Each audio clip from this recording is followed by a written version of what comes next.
won the lottery, 100 million to be exact. You'd think my husband Thomas would be over the moon, right? Wrong. Instead of celebrating, he acted like it was the worst news he'd ever heard. And despite my countless warnings to keep it quiet, he went straight to his mother, Deborah, and spilled the beans. The next thing I know, Deborah's at my door, all high and mighty, demanding that I use the money to buy her nephew a car and a house and even pay for his wedding. Seriously? What gave them the right? But things took a darker turn. They locked me in the basement of some fancy villa, and when complications arose during my pregnancy, they left me to my fate. That was how it ended for me. Or so they thought. Now, I've been given a second chance. I woke up on the day I won the lottery again. This time, I'm not playing nice. This time, they have no idea what's coming. Chapter 1. Thomas and I were out shopping when we passed by a lottery booth. On a whim, I bought a ticket, not thinking much of it. But the unthinkable happened. I won 100 million. I was practically dragging Thomas along, unable to contain my excitement, but I made him swear, again and again, not to tell anyone. He nodded, looking serious, but no sooner had we gotten home than my phone rang. It was his mother, Deborah. Somehow, Thomas had already spilled the beans. Deborah wasted no time, demanding I use the money to help her sister's son get married. A house, a car, the whole package. I didn't even hesitate. I hung up on her. But that was just the beginning. Thomas didn't stand by me. Instead, he sided with them, and soon enough, I found myself locked in the basement of the villa. They mistreated me every single day. Even when I got pregnant, they left me down there, never once thinking about bringing me back into the house. In the end, I closed my eyes forever during childbirth in that dark, godforsaken basement. Alone. I remember floating above the room, watching them rush down to find my lifeless body. Thomas was crying, holding me, snot and tears everywhere. It was disgusting. Deborah stood there, blaming me for being useless, for not even managing to bring a child into the world. And my aunt-in-law? She was fanning the flames, calling me a curse. I was so angry I could barely think. Then, I heard a voice above me. Do you want another chance? A chance to get back at them? Yes. When I opened my eyes, I was back. Back to the day Thomas and I went shopping. Back to the moment I bought that lottery ticket. Thomas looked at me, his eyes wide like saucers. Honey, did we win? He asked, his voice trembling. In my previous life, I couldn't resist scanning the lottery machine with my phone and buying 2 tickets. One of them hit the jackpot. 100 million. I couldn't believe it at first. I checked and rechecked, convinced it was a mistake.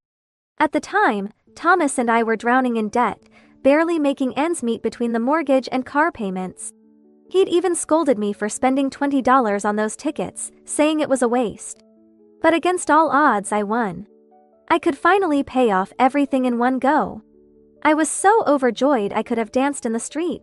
After claiming the prize, I donated 20 million to build schools in poor areas and gave Thomas 2 million as pocket money.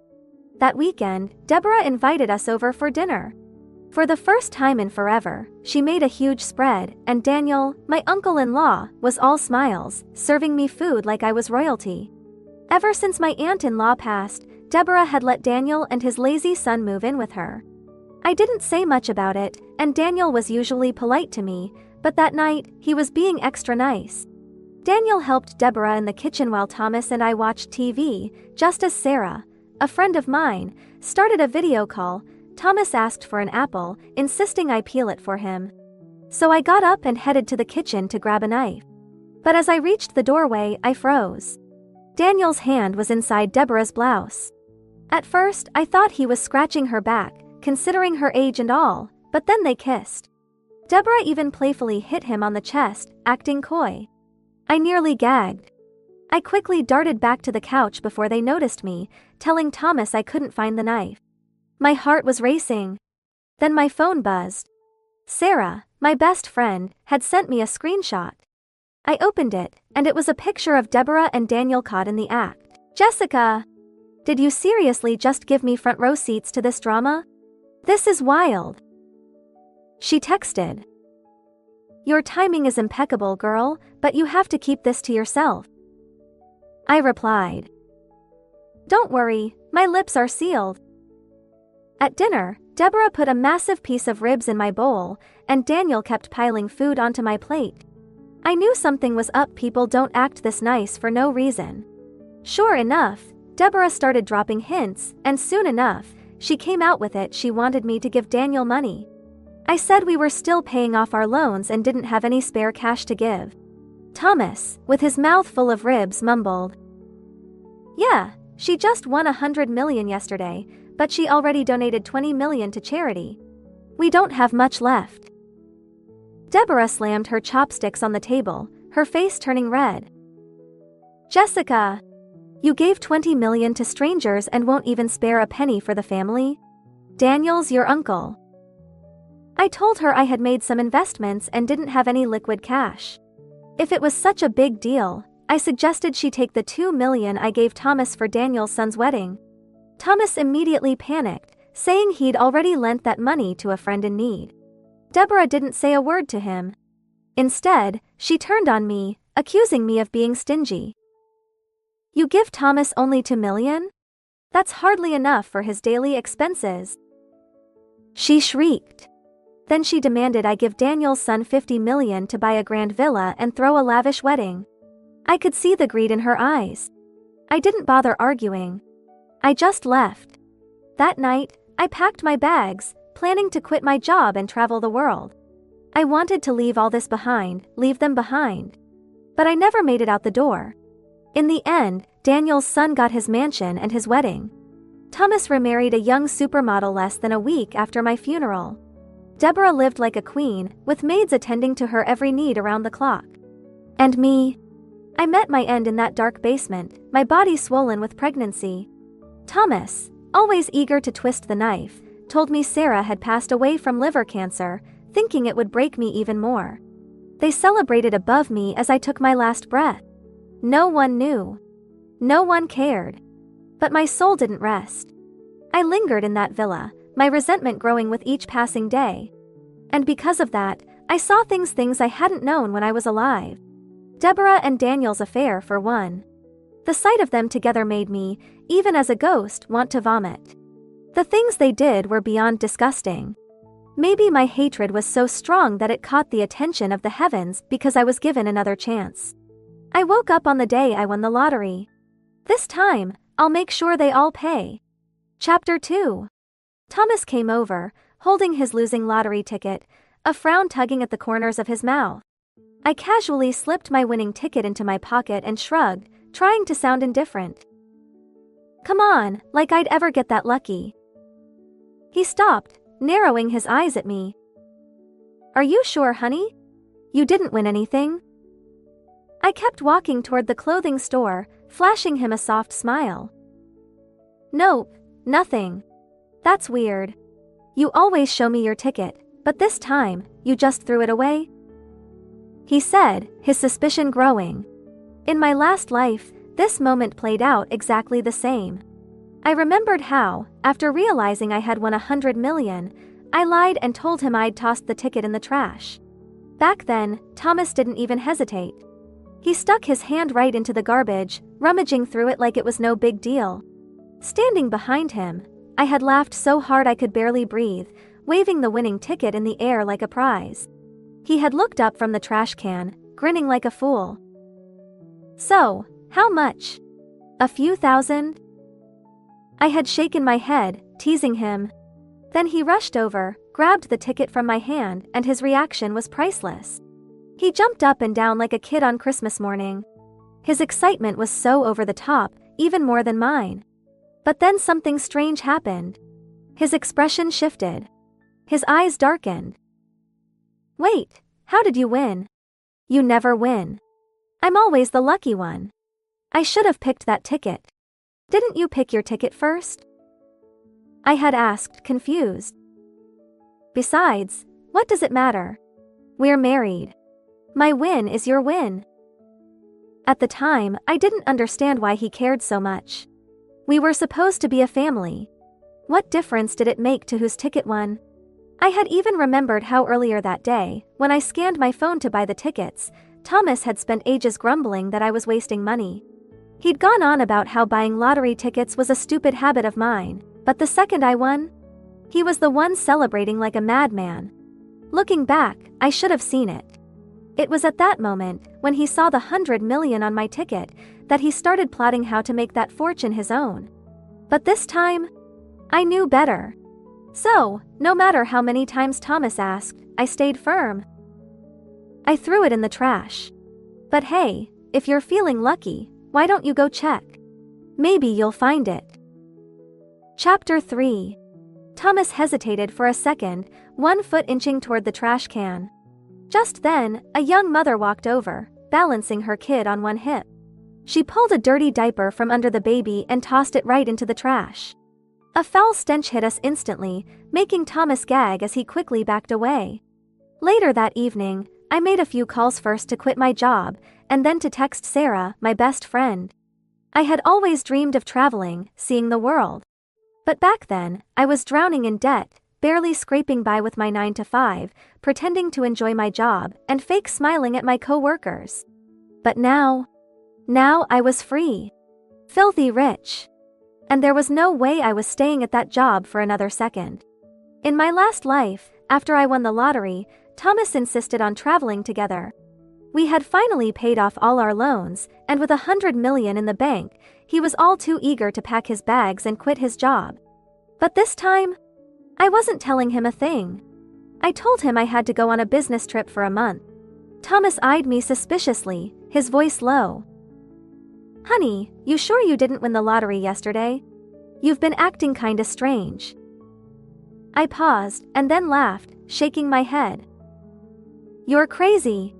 If I'd won, the first thing I'd do is quit and travel the world. But no, I didn't win. He watched me pack, his eyes narrowing as if trying to read my mind. Then he reached out, running his fingers through my hair. You're dreaming too much. If you had won, it'd be amazing. I smiled at him, amused. You know, I should have let you see the ticket yesterday. Maybe then you'd stop asking me if I won. You're starting to make me think I actually did. Thomas pulled me close, pressing a soft kiss to my forehead. Don't worry, honey. One day, when I've got money, I'll make sure you live like a queen. I didn't say anything, but in my head I thought, forget living like a queen, just don't harm me this time, and I'll consider myself lucky. Chapter 4. The next day, I covered up with a mask and a baseball cap, making sure I was fully disguised before heading to the lottery office to claim my prize. 100 million. It was officially in my account. At that moment, I felt like I was on top of the world. But my phone buzzed with a message from Sarah, and just like that, my mood plummeted. I jumped into the car and sped straight to the hospital. When I got there, Sarah was sitting in the waiting room, staring down at a crumpled report in her hands. She didn't say a word, she just kept nervously tearing at the paper. I reached over and snatched it from her. It was no wonder. She'd been through hell. Every paycheck she earned went straight to her family, paying for her brother's education. And now, she had cancer, couldn't even afford the treatment. I put my hand on her shoulder, giving her a reassuring squeeze. Don't worry about it, Sarah. I've got your back. I just won the lottery. We'll get you the best doctors and the best treatment. And once you're better, we'll travel the world together. She stared at me in disbelief. It wasn't until I pulled up my bank account and showed her the balance that she finally believed me. Back at home, I collapsed onto the couch, tossing Sarah's half-torn medical report onto the coffee table. I hadn't even had time to catch my breath when Thomas barged in with his mother, Deborah, right behind him. Deborah wasted no time. Oh, look at you, sitting around like you haven't got a care in the world. Do you even know how much money we owe? You think it's going to pay itself while you nap on that couch? She plopped down on the sofa, her voice dripping with sarcasm, but then her eyes caught something on the table, the torn report. What's this? She asked, picking up the paper. It was Sarah's liver cancer diagnosis from last week. I'd gone with her to the hospital for the tests. Deborah's face lost all its color. Thomas snatched the report from her, his brow furrowed as he turned to me. When did you go to the doctor? Are you sick? Why didn't you tell me? For a second, I was taken aback. Was he actually worried about me for once? But then, just as quickly, his expression shifted. He grabbed me by the collar, his voice turning cold. Jessica, you selfish witch. You knew you were sick and didn't say anything? Were you planning to take us all down with you? He wasn't calling me honey anymore. No, my name spilled out of his mouth like poison. That's when it hit me his anger had nothing to do with concern. He didn't care about me at all. In his eyes I was just a burden, a liability he didn't want. Both Thomas and his mother looked terrified as if my illness would somehow ruin their lives. They couldn't get me to the civil office fast enough, rushing to divorce me before I could become a problem they'd have to deal with. When we walked out of the courthouse, Deborah didn't even glance my way. She climbed into her car, not bothering to say a word as if I no longer existed to her. I couldn't help but laugh under my breath. But then, Thomas leaned in close, his breath warm against my ear. By the way, I think I saw your lottery ticket the other day. A shiver ran down my spine. Chapter 5. He smirked, his voice practically a purr. What's the matter? You look nervous. Could it be, you actually won? He paused, tilting his head like he was contemplating something. You know, we could always get remarried. Let's face it, with your condition, you're not going to last long. Someone's gotta be there to handle all your affairs, right? Take care of things when you're gone. I stared at him, my hands itching to slap the smug look off his face. The anger burning in my chest was real, so real, I almost couldn't hide it. But now that we were divorced, I was finally free.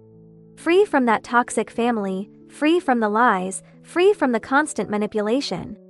I had money in the bank, no illness hanging over my head, and the power to help Sarah get the treatment she needed, unlike last time when I could barely scrape by. A sharp pain twisted in my lower abdomen, a phantom reminder of the agony I'd endured in my past life. The memories of that pain washed over me, but instead of breaking me, it fueled a fire inside. I'd suffered enough. But before I moved on, I had unfinished business with Thomas and his family. They'd feel every ounce of the pain they caused me. Instead of lashing out, I took a deep breath and stepped closer to him, my voice soft and sweet, almost dripping with affection. Thomas, darling, we're family. Do you really think I'd win the lottery and keep it from you? I smiled, my eyes glinting with something far more sinister. Unlike some people who've cut ties, I still care about you. Even though we're divorced, I can't just leave you behind. After all, you're the only outsider left in that house. In my past life, Thomas had teamed up with Deborah and Daniel to torment me, all because of that damn lottery ticket. But this time, I was going to make sure none of them had an easy life. I was going to tear that family apart from the inside out. They'd destroy each other, and I'd be watching with a front row seat. Thomas puffed up his chest. I'm my mother's son. Daniel and that brat are the outsiders, not me. I couldn't help but laugh. Oh, Thomas, you really are the only one who doesn't know, aren't you? His smug expression faltered, replaced by a flicker of doubt. Not that it matters, I said with a sigh, playing the part of the concerned ex-wife.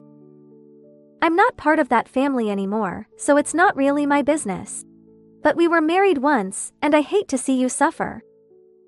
Thomas's eyes narrowed. What are you talking about, Jessica? Stop playing games. Just tell me what you know. In my past life, I had discovered Deborah and Daniel's affair. I'd even deleted the evidence, thinking it would spare Thomas the pain of finding out. I was a fool back then. But this time, I wasn't holding anything back. I pulled out my phone and showed him the video. It was all there, his beloved mother and Daniel tangled up together in exactly the way you'd expect from two people with no shame. Thomas's face turned beet red with fury. Without another word, he stormed out, jumped into his car, and sped off toward home. I watched him leave, but I wasn't done yet. No, the chaos was just getting started. I pulled out my phone and dialed a number. Hey, Ethan. Yeah, it's me. I just got divorced from Thomas, and as soon as we walked out of the courthouse, he started ranting about how your dad's a bastard. He jumped in his car and took off like a bat out of hell. I'd get home if I were you. Looks like he's on his way to do something stupid. 6. I wasn't about to miss the fireworks, so I followed close behind. After all, what's a good show without the star witness? As I reached the courtyard, I noticed a group of neighbors lounging around and gossiping as usual. Feigning urgency, I sped past them, looking as panicked as I could manage. Naturally, that got their attention. No way would they pass up the chance to dig into someone else's business. Sure enough, one of the old busybodies grabbed my arm. Jessica! What on earth's going on with your family? Why are you in such a rush? Thomas just ran by, and he looked furious. Did something happen? Normally, I would have brushed them off and kept it all locked tight. But today, I was in the mood for a little fun. I sighed dramatically, making sure my voice trembled just enough. Oh, you don't even want to know. If I don't get back up there soon, someone's going to end up hurt. That was all it took. As I hurried upstairs, the nosiest of the bunch trailed after me like a pack of detectives, eager to see the scandal unfold. By the time we reached Deborah's apartment, the sound of smashing glass echoed through the hallway. Thomas's voice followed, thick with rage. You shameless piece of trash. Broad daylight, and you didn't even bother to close the curtains? You two disgust me. I could hear Deborah scrambling to defend herself, her voice shaky. Thomas, I swear, this is the first time. It'll never happen again. Thomas let out a bitter laugh. Oh, yeah? You two are perfect for each other. Both crawling in the gutter, filthy as hell. Right then, Ethan, their son, slipped past us and barged into the apartment. Dad, Aunt Deborah. His voice trailed off as he took in the scene. And there it was Daniel, standing stark naked in the middle of the living room, while Deborah, with her back to the door, was dressed in some barely their lingerie. The kind of thing that would make most people blush. The crowd behind me had grown, and the whispers were already starting to fly. Is that Thomas's mother with Daniel? God, look at what she's wearing. I knew something was off. Why else would she take her brother-in-law in after her sister passed away? Exactly. You don't bend over backward for someone like that unless there's more going on behind closed doors. The murmurs only seemed to fuel Thomas's fury. He wasn't holding back now. So that's why you've been so obsessed with Jessica's lottery win, huh? So you could get Ethan a house and a wife? I should have known something was off. You've been treating him like more than just a nephew. Turns out he's your bastard, isn't he? Deborah's face twisted in anger. Thomas, I've had just about enough of you. Ethan didn't waste any time. He dropped his bag and lunged at Thomas, landing a solid kick to his side. For someone who usually seemed so mild-mannered, Ethan sure knew how to throw a punch when it counted. He didn't hold back. Thomas staggered, collapsing to the floor, groaning. But Deborah wasn't about to come to his rescue. She was too busy spitting at him, along with Daniel, both of them kicking him while he was down literally. Deborah even crouched beside him, her voice dripping with venom as she leaned in close. Your aunt may have gotten him first, but Daniel's been mine for years. She couldn't give him a kid, but I did. Ethan's my son, and from now on, he's the only one I'll ever care about. Thomas looked like he might break for a second, but if there was one thing he could do, it was fight back. He clawed his way to his feet, throwing punches at anyone within reach, tearing at clothes, hair, anything. The living room turned into a full-blown brawl. Daniel, not one to be outdone, stormed into the kitchen and came back with a meat cleaver, swinging it wildly at Thomas. The crowd at the door gasped, stumbling back in fright as the situation spiraled out of control. I, on the other hand, took a step back, slipping out of the building unnoticed. Once I was clear of the madness, I pulled out my phone and calmly dialed the police. Chapter 7. Half an hour later, Ying Ming was taken away by an ambulance, and the remaining 3 were escorted to the police station. The neighbors continued their lively gossip. Poor Ying Ming, stuck with a shameless mom. People can be so deceitful. Stealing her sister's husband. Some people just like this kind of thing. Maybe his sister was driven to death by this. The neighbors were spot on. Within a week, Ying Ming sued his mother and her lover. Needing money for the lawsuit and to pay off loans, he came to me for help. I was at the hospital with my best friend, and when Ying Ming arrived, we switched clothes. She went outside while I stayed in the room. I applied more foundation to my lips, looking pale and weak. He saw me and immediately asked for money. I didn't flatly refuse. After all, we were once married. In his time of need, I felt I should extend a hand. But it could either be to pull him up or push him down. I subtly suggested. When your father was alive, things were good. Now that he's gone, your mother is out of control. People are talking, saying awful things.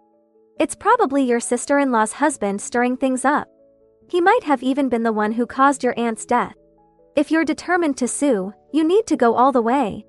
Even if you don't have money, you can borrow from loan sharks. Once they're sentenced to death, your mother's villa will be yours.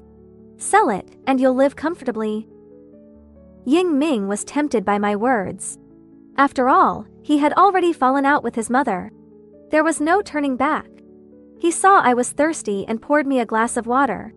After thinking for a while, he slapped his thigh. Xin Yan, you're right. It's just borrowing money. Once they're gone, the villa will be mine. I won't let that illegitimate child get a penny of my father's money. I smiled. Putting down the glass, I praised him for being a real man, wondering how I ever let him go. Ying Ming left, feeling triumphant, as if he already owned the villa. Chapter 8. Ying Ming, in a moment of rashness, borrowed a large loan. I felt relieved that I had divorced this brainless man. A few weeks later, Ying Ming came to the hospital again, dressed in designer clothes from head to toe, reeking of cologne that couldn't mask his inherent tackiness. He wasn't there to check on me or ask if I needed help with medical bills. He just wanted to show off how successful he was. He had a young girl in her 20s clinging to him, who seemed to obey his every word. She probably didn't know the money was borrowed and thought she had snagged a rich man. When she found out I was his ex-wife, she was hostile, and when Ying Ming went to the restroom, she pretended to hand me a cup of hot water but spilled it on me instead. She thought I was terminally ill and even slapped me hard across the face. No wonder Ying Ming doesn't want you. Look at you, an old hag. You're so outdated. When Ying Ming returned, she pretended to be apologetic and roughly wiped the water off me with a towel. As they left, she arrogantly handed me a business card from some entertainment company. If you need help, you can come to me. It's the same as going to Ying Ming. I laughed.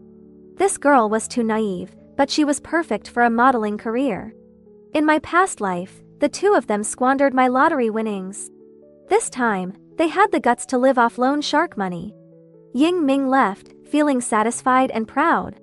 The lawsuit continued, and Ying Ming's obsession with showing off grew. The loans snowballed, getting bigger and bigger. Before the lawsuit was even won, Ying Ming was being chased by debt collectors. When he found me at the hospital again, he looked like a homeless man, wearing tattered clothes that reeked of filth, clearly not having bathed in weeks. As soon as he entered the room, a group of burly men followed. My best friend trembled in fear, and I held her hand to calm her. The leader sat down opposite me, with Ying Ming under his foot, being ground into the floor. Your man owes me money. He said you won the lottery. Pay up, or he'll suffer. I didn't win.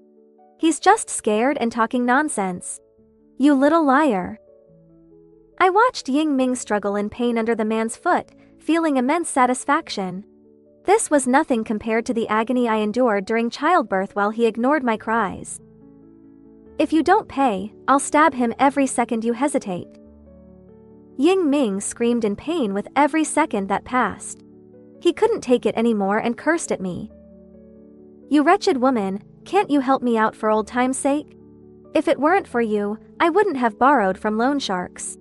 I even asked the lottery office yesterday. You won $1 billion, didn't you? Boss, to be honest, I did win after the divorce. But I donated all the money. Later, I got cancer and couldn't afford treatment. The leader, realizing I had won, grabbed my hair and pressed a knife to my throat. Pay up, or I'll cut you. My best friend was about to speak, but I stopped her. Boss, I divorced Ying Ming long ago. My medical bills are paid by my best friend, who works multiple jobs to cover them. Look at her, she's exhausted. If I had known I was sick, I wouldn't have donated the money. I would have saved it for myself. The man looked at my best friend, then at Ying Ming on the floor. You divorced her and made me come after her? I'll kill you today. I suddenly remembered the business card and stopped the man from hurting Ying Ming further. I handed him the card, saying it belonged to his young girlfriend. Ying Ming's money might be with her. Chapter 9. Ying Ming, seeing a glimmer of hope, crawled up like a dog and clung to the man's leg. Boss, yes, I gave the loan money to Zhao Ying to buy bags, cars, and houses. Go find her. She has the money. Ying Ming was dragged out of the room by the men, looking like a dead dog, and I watched with disdain. The men found Zhao Ying, who was a beautiful young model. They didn't spare her, first humiliating her, then forcing her and Ying Ming to sell their cars, houses, and luxury items. But Ying Ming's extravagant spending meant that even selling everything wasn't enough to pay off the debt. Ying Ming, being ruthless, dragged Zhao Ying into prostitution. The young model, who hadn't even started her career, was taken to various social events by Ying Ming, becoming his tool to make money. After barely paying off the loan sharks, Ying Ming started to despise her for being unclean and kicked her out. A few months later, Zhao Ying found me pregnant. I helped her contact Ying Ming, and the two of them had a huge fight in a cafe. I sat in a secluded corner, leisurely sipping my cappuccino. Ying Ming first refused to acknowledge Zhao Ying, let alone accept her child. Their voices were loud, attracting the attention of other customers. You've had enough fun and now want to settle down as a good wife and mother? I'm not your sucker. Who knows whose child that is? Don't come near me. Ying Ming, you heartless man. If I hadn't slept with those men, you'd be dead by now, beaten to death by loan sharks. You slut, you lay there and let them have you. I didn't force you. You're just a cheap whore. Don't try to act noble. If it weren't for my love for you, I wouldn't have let them do that to me. You ungrateful man, I'll fight you today. Zhao Ying grabbed a cup of hot coffee from the table and threw it in Ying Ming's face. The onlookers cheered, shouting, "Serves you right, scumbag. This guy is pathetic, letting his woman sell herself to pay his debts. Neither of them deserves sympathy. One's willing to hit, the other's willing to take it." Zhao Ying, hearing people criticize her, angrily shouted, "You say this child isn't yours? Well, let me tell you, it is yours. Ying Ming, don't forget, you were the only one who didn't use protection." The crowd gasped. Ying Ming, enraged, kicked Zhao Ying in the stomach, and she fell to the ground. I put down my coffee and stood up. Through the crowd, I saw a red liquid seeping from Zhao Ying's lower body. Oh no, she's having a miscarriage. A kind person called 911, and I sent a congratulatory message to my former mother-in-law. Congratulations, Mom, you're about to have a big, healthy grandson. I also sent her the hospital address where Ying Ming was taken. Chapter 10. The onlookers were furious, posting videos and photos online. The spread of information has its downsides. In the past, bad news traveled fast. Now, it travels worldwide. Everyone knew about this incident. The comment sections were flooded with angry messages. What a scumbag. How can anyone want this rotten cucumber? I'm a good guy and still single. That woman is just stupid, sleeping with him and now being rejected. The important part is, the child is his. She said he was the only one who didn't use protection. It's a good thing the child didn't survive. Imagine having such parents. The internet was filled with outrage. Ying Ming couldn't hide this time, and Zhao Ying's dream of becoming a star was shattered. Her past was dug up, turning her from a victim to a gold digger. My mother-in-law rushed to the hospital, and I joined the crowd to watch the show. When she arrived, expecting to welcome her grandson, she found out the child had died. She angrily punched Ying Ming. Ying Ming didn't hold back, pushing his mother to the ground. "You old hag, why do you care? From the moment you climbed into your sister's husband's bed, you stopped being my mother." Reporters swarmed in, cameras flashing. Mother and son at odds. Mother has an affair with her sister's husband. Shocking! They were too busy arguing to notice the live broadcast. My sister-in-law's husband pulled my mother-in-law away. "Let's go home. Everyone's watching." Ying Ming didn't miss the opportunity, dragging my sister-in-law's husband to the camera. "Look, everyone, this is my sister-in-law's husband. This is my mother. They were together before my aunt died." Fruit arrived just in time, and Ying Ming, enraged, pointed at him. "This is Fruit, now a teacher. Do you know who he is? He's my mother and my sister-in-law's husband's illegitimate child." Fruit didn't hold back, punching Ying Ming. All the cameras focused on them, and Fruit, losing control, pulled out a knife from his bag and stabbed Ying Ming in the heart. Chapter 11. The scene was chaotic. Everyone started calling the police, but the lines were jammed. I watched as Ying Ming slowly lost consciousness. My mother-in-law didn't care about Ying Ming's condition, hugging Fruit. "Child, you've done something foolish." My sister-in-law's husband went mad, grabbing the knife from Fruit and shouting at the cameras. "I killed Ying Ming. Film me. I killed him." Ying Ming was taken to the emergency room but lost his life within minutes. Zhao Ying, in the operating room, was in critical condition due to excessive bleeding. Outside, chaos reigned, and the doctors couldn't find any family members to sign the consent forms, so they called Zhao Ying's parents. 40 minutes later, Zhao Ying's parents arrived at the hospital. The operating room door opened, and Zhao Ying was covered with a white sheet. Her mother fainted and was taken to the emergency room. My sister-in-law's husband, Fruit, and my mother-in-law were all taken to jail. I followed to give my statement. The three of them, truly in love, all claimed responsibility for the murder. The police were exasperated, telling them, "Calm down. Don't worry. The prison is big enough for all of you." The three of them were stunned. Fruit is charged with intentional homicide and sentenced to life imprisonment. My sister-in-law's husband and my mother-in-law are charged with intentional homicide and insurance fraud, sentenced to death. I walked out of the police station, breathing in the fragrant air. The sun was shining and the world was beautiful. I received a message on my phone. "Xin Yan, I'm being discharged tomorrow. Let's travel the world." "Sure, let's travel the world." I took a deep breath. I didn't die in that dark basement, I didn't have a terrible family, and I didn't have a cruel husband.